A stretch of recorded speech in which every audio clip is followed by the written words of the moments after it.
Au nom du Père, du Fils et du Saint-Esprit. La grâce de Jésus notre Seigneur, l'amour de Dieu le Père et la communion de l'Esprit Saint soient toujours avec vous.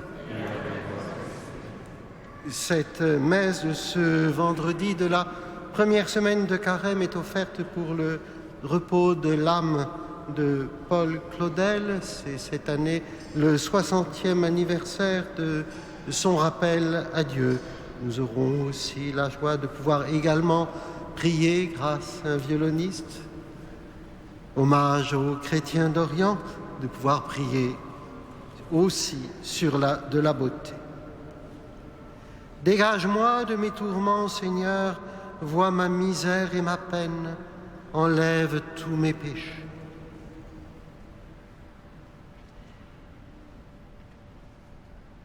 Il voit notre misère et notre peine, et nous, ou bien nous sommes aveugles, ou nous la voyons d'une manière accablante.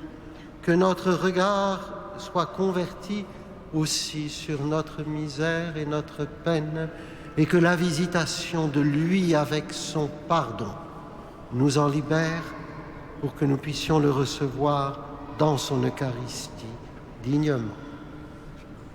Je confesse à Dieu Tout-Puissant, je reconnais devant mes frères que j'ai péché en pensée, en parole, par action et par omission. Oui, j'ai vraiment péché. C'est pourquoi je supplie la Vierge Marie, les anges et tous les saints, et vous aussi, mes frères, de prier pour moi le Seigneur notre Dieu. Et que Dieu Tout-Puissant nous fasse miséricorde, qu'il nous pardonne nos péchés et nous conduise à la vie éternelle.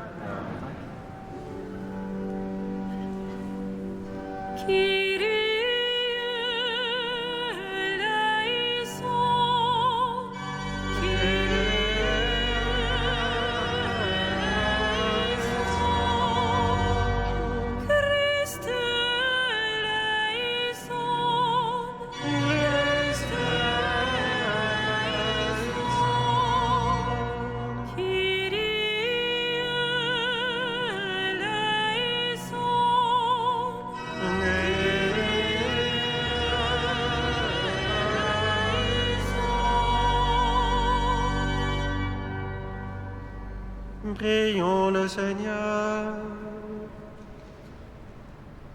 Accorde à tes fidèles, Seigneur, de s'appliquer de toute leur âme à la préparation de Pâques. Que le renoncement imposé à notre corps porte en chacun de nous des fruits spirituels. Par Jésus-Christ, ton Fils, notre Seigneur et notre Dieu, qui vit et règne avec toi en l'unité du Saint-Esprit, maintenant et pour les siècles des siècles.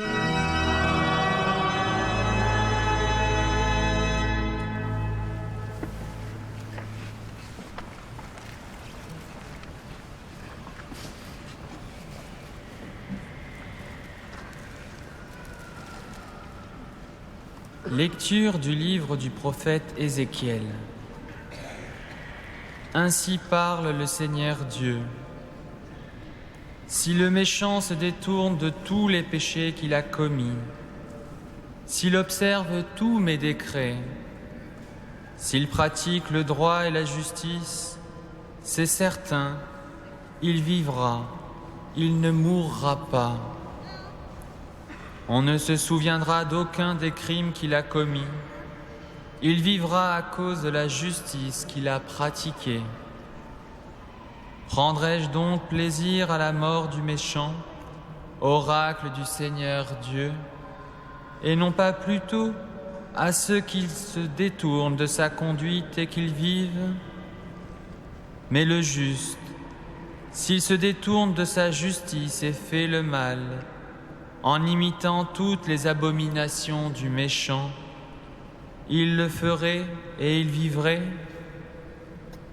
Toute la justice qu'il avait pratiquée, on ne s'en souviendra plus. À cause de son infidélité et de son péché, il mourra. Et pourtant vous dites, la conduite du Seigneur n'est pas la bonne. Écoutez donc, fils d'Israël, est-ce ma conduite qui n'est pas la bonne?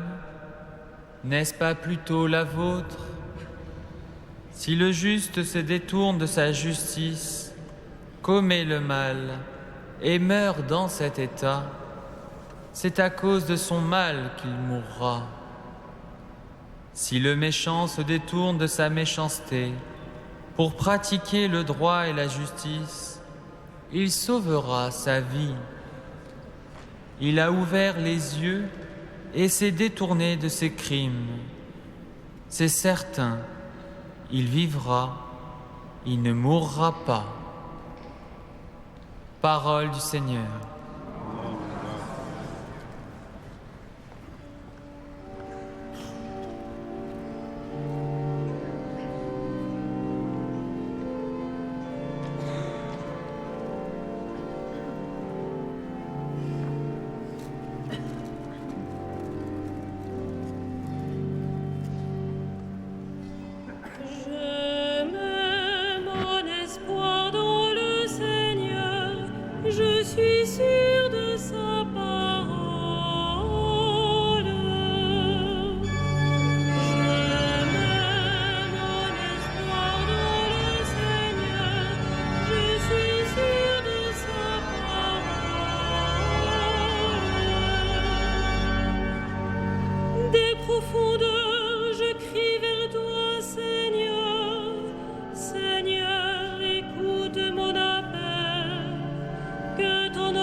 J'espère le Seigneur de toute mon âme, je l'espère et j'attends sa parole. Mon âme attend le Seigneur, plus qu'un veilleur ne guette l'aurore. Je mets mon espoir dans le Seigneur, je suis sûr de sa parole. Oui, près du Seigneur est l'amour, près de lui abonde le rachat. C'est lui qui rachètera Israël de toutes ses fautes. Je mets mon espoir dans le Seigneur, je suis sûr de sa parole.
Le Seigneur soit avec vous. Et avec votre esprit. Évangile de Jésus-Christ selon saint Matthieu. Gloire à toi, Seigneur. En ce temps-là, Jésus disait à ses disciples, « Je vous le dis, si votre justice ne surpasse pas celle des scribes et des pharisiens, vous n'entrerez pas dans le royaume des cieux. Vous avez appris qu'il a été dit aux anciens, tu ne commettras pas de meurtre. Et si quelqu'un commet un meurtre, il devra passer en jugement. Eh bien moi je vous dis, tout homme qui se met en colère contre son frère devra passer en jugement. Si quelqu'un insulte son frère, il devra passer devant le tribunal. Si quelqu'un le traite de fou, il sera passible de la géhenne de feu.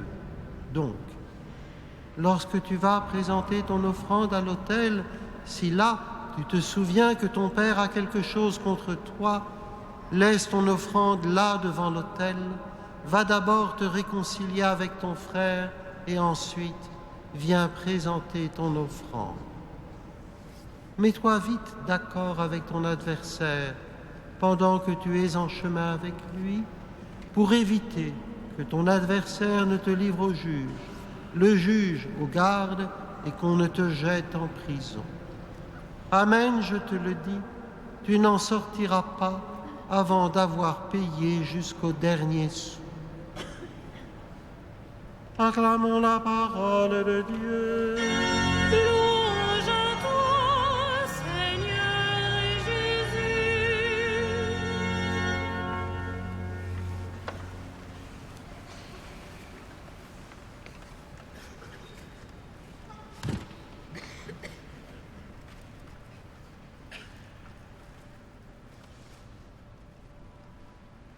Si le méchant se détourne de tous les péchés qu'il a commis, et se détourner, c'est se convertir. Peut-on employer l'expression « se convertir » ? Voilà qui supposerait que l'on est capable soi-même de s'arracher à ce qui n'est pas selon Dieu ou à ce qui est contre Dieu. Cela suppose que l'on serait capable soi-même de se tourner vers celui qui est à la fois notre bien suprême et notre fin ultime. Cela supposerait que finalement on se sauve. Il y a dans les psaumes un verset qui rectifierait notre perception.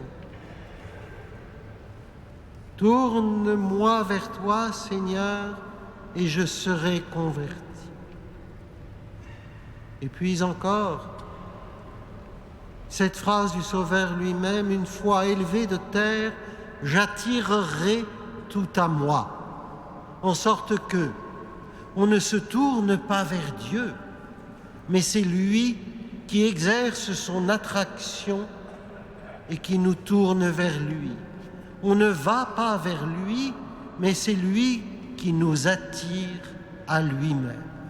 Et par lui, nous allons à lui.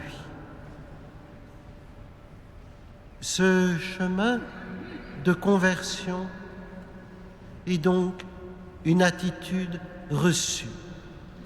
Et puisque c'est une attitude reçue et non pas une attitude que l'on prend en serrant les dents pour la tenir le plus longtemps possible, c'est-à-dire très peu de temps, puisque c'est une attitude intérieure reçue et reçue de Dieu, elle peut être permanente. Dieu, notre Dieu et notre Sauveur, et il est constamment créant et infusant la bonté dans les êtres, et dans les êtres rationnels, et dans les êtres capables d'amour, il est constamment créant et infusant la charité et le poids qui fait que nous sommes portés vers lui. Étant ainsi convertis à lui, alors, ce qui n'est pas selon Dieu ou ce qui est contre lui, ce à quoi nous sommes, et nous l'avons expérimenté, incapables de nous arracher, cela tout simplement a moins de prise sur nous. Le goût des choses de Dieu, le goût des Rusbrook, de l'Esprit Saint et de sa saveur est tel que, perçu à certains moments, le reste reprend son vrai poids et son inanité. Convertis-moi, Seigneur, et je serai converti. Il doit être si constant ce mouvement de conversion qui est un état parce qu'elle est profonde. Et l'Évangile nous le rappelait, il y a les commandements et c'est déjà quelque chose d'observer les commandements. Mais plus encore, nous avons comme chrétiens à observer les commandements selon les béatitudes, ce qui est infiniment plus profond et ce qui, grâce à Dieu, nous est impossible. Ça veut dire que c'est rendu possible par la grâce et par la présence. Cela veut dire aussi que ce chemin de conversion, puisqu'il est le chemin où s'exercent constamment les béatitudes, est un chemin de bonheur et de vrai bonheur spirituel, même dès ici-bas. Sainte Thérèse d'Avila aimait à souligner ceci, que le centuple à ceux qui ont tout abandonné pour lui, que le centuple leur est promis même pour cette vie.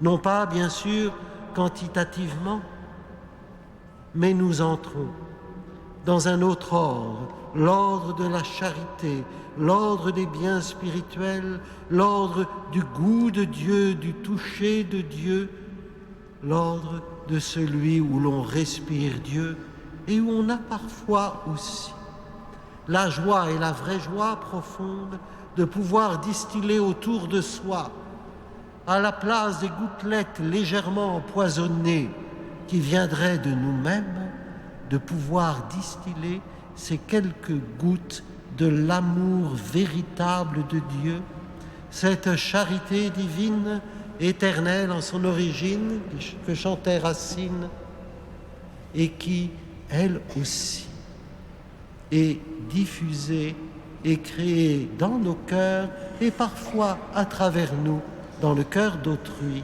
Amen.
Prions ensemble au moment d'offrir le sacrifice de toute l'Église.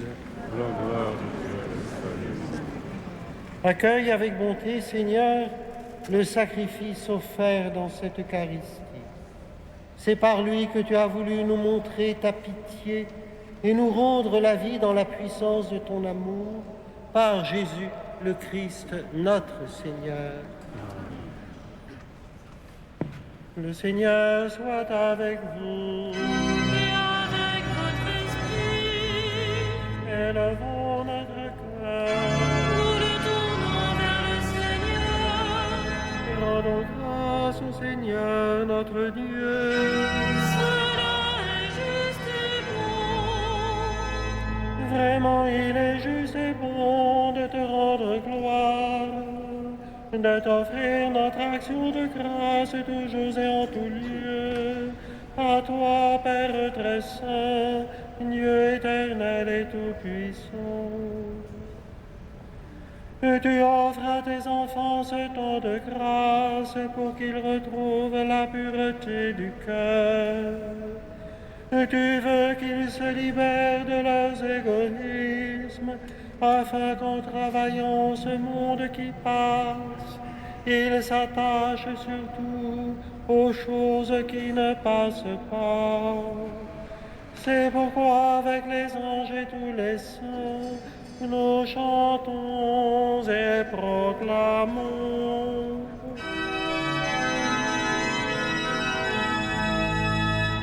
Sanctus,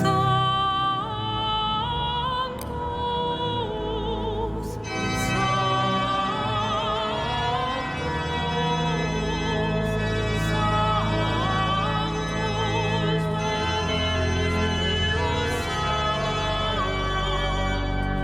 Pleni sunt cieli et terra, gloria tua.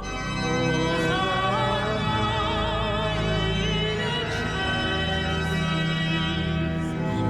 Benedictus qui venit in nomine Domini. Hosanna in excelsis.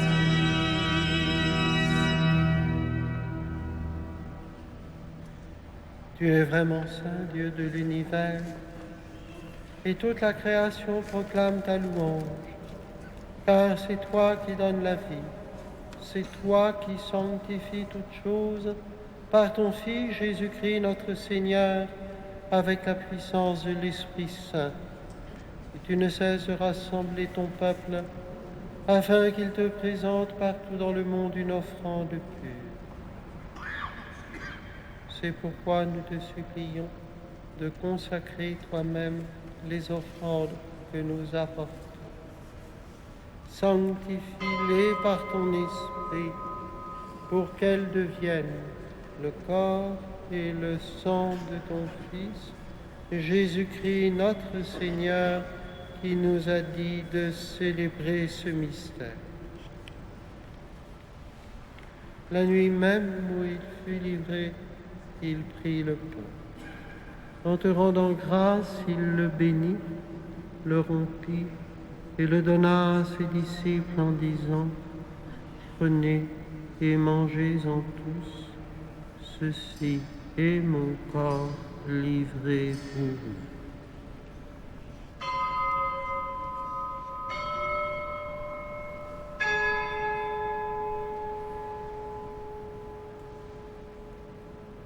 Corps de Christ livré pour nous.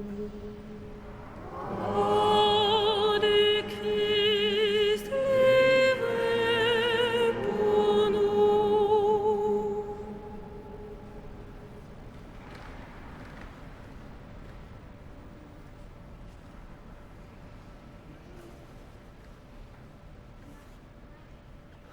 De même, à la fin du repas, il prit la coupe.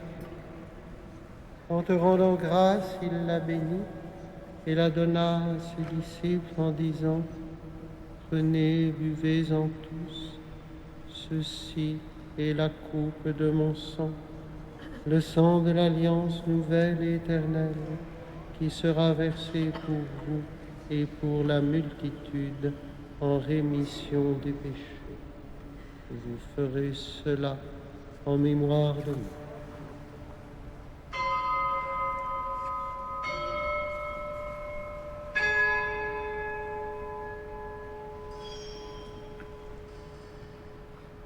Sang de Christ versé pour nous. Sang du Christ versé pour nous.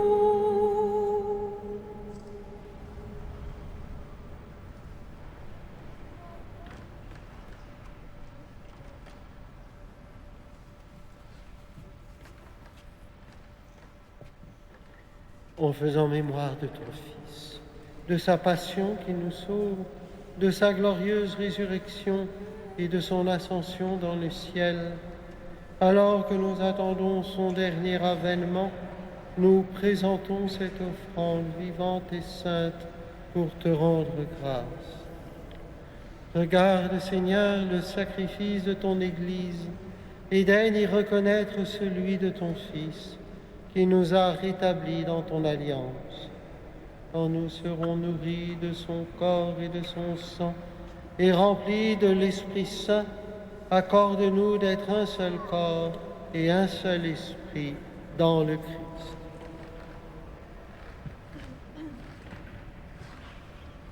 Que l'Esprit Saint fasse de nous une éternelle offrande à ta gloire, pour que nous obtenions un jour les biens du monde à venir, auprès de la Vierge Marie, la bienheureuse Mère de Dieu, de Saint Joseph, son époux, avec les apôtres, les martyrs et tous les saints qui ne cessent d'intercéder pour nous.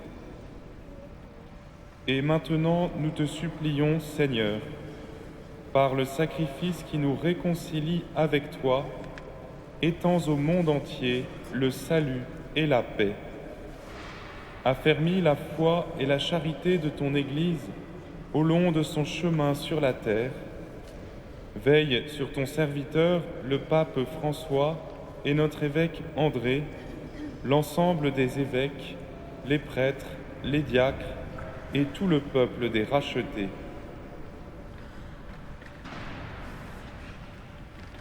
Écoute les prières de ta famille assemblée devant toi et ramène à toi, Père très aimant, tous tes enfants dispersés. Pour nos frères défunts, pour les hommes qui ont quitté ce monde et dont tu connais la droiture, pour ton serviteur Paul, nous te prions.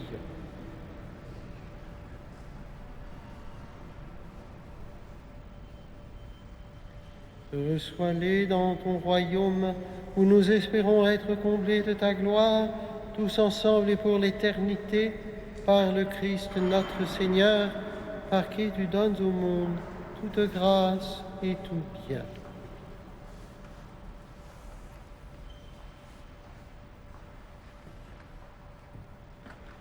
Par lui, avec lui et en lui, à toi, Dieu le Père Tout-Puissant, dans l'unité du Saint-Esprit, et tout honneur et toute gloire, pour les siècles des siècles.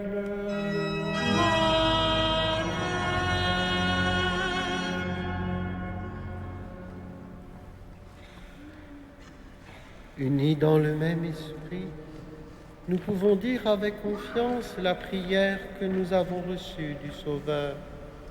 Notre Père, qui es aux cieux, que ton nom soit sanctifié, que ton règne vienne, que ta volonté soit faite sur la terre comme au ciel. Donne-nous aujourd'hui notre pain de ce jour. Pardonne-nous nos offenses, comme nous pardonnons aussi à ceux qui nous ont offensés. Et ne nous soumets pas à la tentation, mais délivre-nous du mal. Délivre-nous de tout mal, Seigneur, et donne la paix à notre temps, Par ta miséricorde, libère-nous du péché et rassure-nous devant les épreuves en cette vie où nous espérons le bonheur que tu promets, l'avènement de Jésus-Christ, notre Sauveur. Car c'est à toi qu'appartiennent Le règne, la puissance et la gloire pour les siècles des siècles. Seigneur Jésus-Christ, tu as dit à tes apôtres, je vous laisse la paix, je vous donne ma paix. Ne regarde pas nos péchés, mais la foi de ton Église. Pour que ta volonté s'accomplisse, donne-lui toujours cette paix et conduis-la vers l'unité parfaite, toi qui règnes pour les siècles des siècles. Amen. Que la paix du Seigneur soit toujours avec vous. Et avec toi.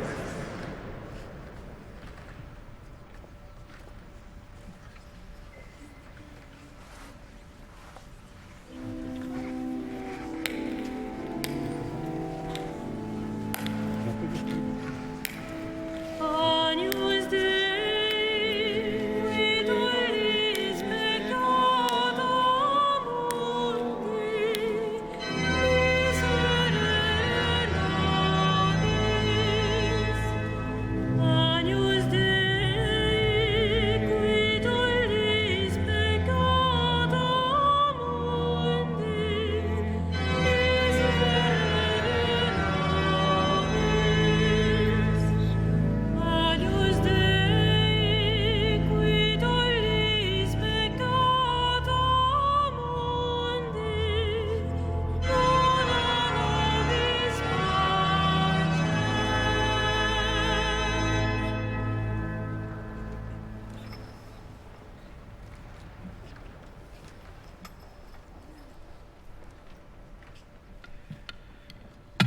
Heureux les invités au festin des noces de l'agneau. Voici l'agneau de Dieu qui enlève le péché du monde.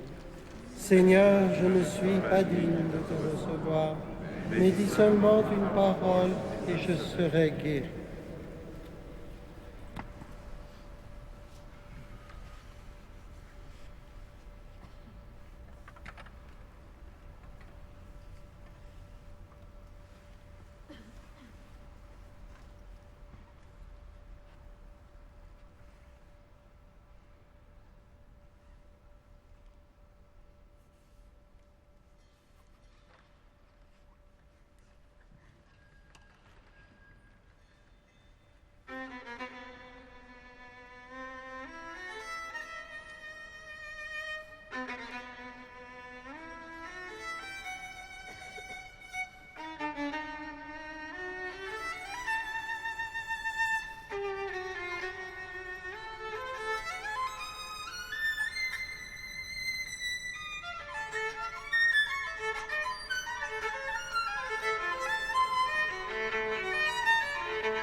Prions encore le Seigneur.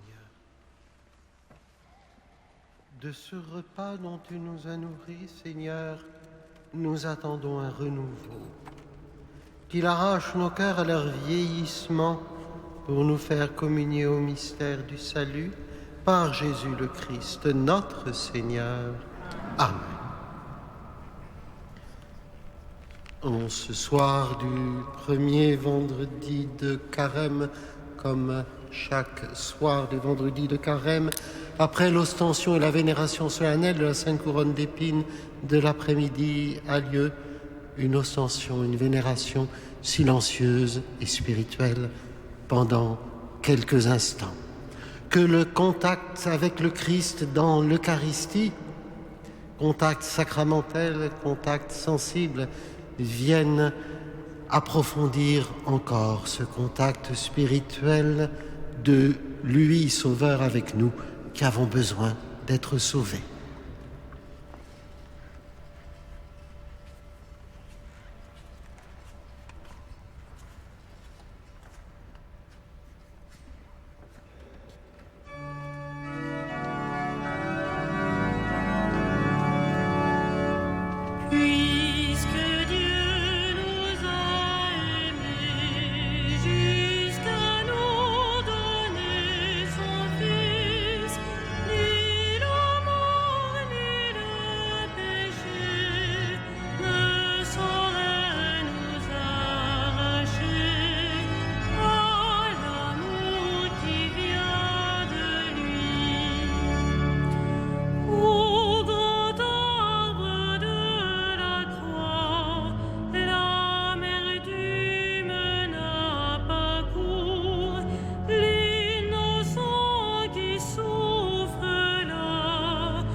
D'un sermon parisien à la louange de la charité, par Hugues de Saint-Victor. Que pourrais-je dire de toi, charité? Je t'ai célébré comme notre guide dans la voie de Dieu. Que serait-ce si je t'appelais toi-même la voix de Dieu? Oui, charité, tu es la voix, mais tu n'es pas une voix comme les autres. Je vous ferai connaître, dit l'apôtre Paul, une voix encore plus haute. Et c'est de toi qu'il parle, charité. Tu es en effet la voix par excellence, une voix qui nous reçoit, nous dirige et nous conduit au but. De qui es-tu la voix? Celle de l'homme à Dieu et de Dieu aux hommes. Ô bienheureuse voix, tu es seul à connaître ce salutaire échange. Tu fais descendre Dieu vers l'homme et monter l'homme vers Dieu. Il descend quand il vient à nous, nous montons quand nous allons à lui. Et cependant, ni lui ni nous ne pouvons sans toi aller l'un vers l'autre. Tu es la médiatrice, conciliant les extrêmes, réunissant ceux qui sont séparés, mettant de quelque façon de plein pied ceux qui sont si dissemblables. Tu abaisses Dieu et tu nous exaltes, l'entraînant lui vers les bas-fonds et nous dressant vers les hauteurs. Ton pouvoir est grand, charité, que tes chaînes sont puissantes, qui ont pu lier Dieu lui-même et rompre en l'homme entravé les liens du péché. Considère Dieu, né d'une femme, petit enfant, enveloppé de l'ange, vagissant dans un berceau, suçant le sein. Je le vois ensuite saisi, attaché, battu de verges, couronné d'épines, souillé de crachats, frappé d'un coup de lance, percé par les clous, abreuvé de fiel et de vinaigre, soumis là à des traitements indignes, ici à des cruautés. Pourquoi souffrir les uns et endurer les autres? Si nous en cherchons la cause, nous n'en trouvons pas d'autre que la seule charité. Ô charité, que ton pouvoir est grand. Si ta puissance sur Dieu a été si grande, combien ne le serait-elle pas davantage sur les hommes? Tu as blessé celui qui ne pouvait souffrir, enchaîné celui que nul ne pouvait vaincre, entraîné l'immuable et rendu mortel l'Éternel. Tu as fait tout cela pour attendrir nos cœurs durs et que plus facilement les perces de tes flèches. Ta peine n'a pas été vaine. Beaucoup déjà ont reconnu ta victoire sur eux. Beaucoup déjà portent tes flèches fichées dans leur cœur et désirent les voir s'enfoncer plus profondément, car leurs blessures sont délices et suavité. Ils n'ont ni douleur ni honte à recevoir tes coups. Ô charité, quelle grande victoire est la tienne! Tu n'en as blessé d'abord qu'un seul, et par lui, tu les as tous ensuite vaincus.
Prions encore le Seigneur.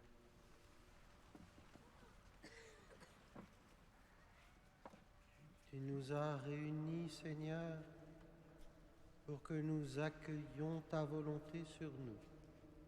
Mets en nous le désir de ce qui est vrai. Tiens-nous dans ta lumière. Garde-nous dans un esprit de paix. Et quand nous aurons vu ce que tu nous demandes, aide-nous à l'accomplir d'un même cœur, toi qui vis et règnes pour les siècles des siècles. Amen.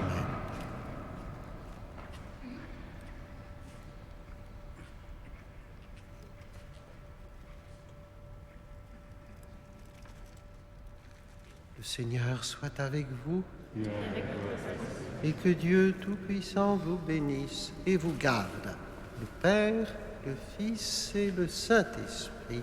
Amen. Et nous nous confions, chacun d'entre nous, ceux aussi qui sont silencieusement dans notre cœur, en ce soir, à la garde maternelle et à comme cet enveloppement de la Vierge Marie. Ave Regina Caelorum,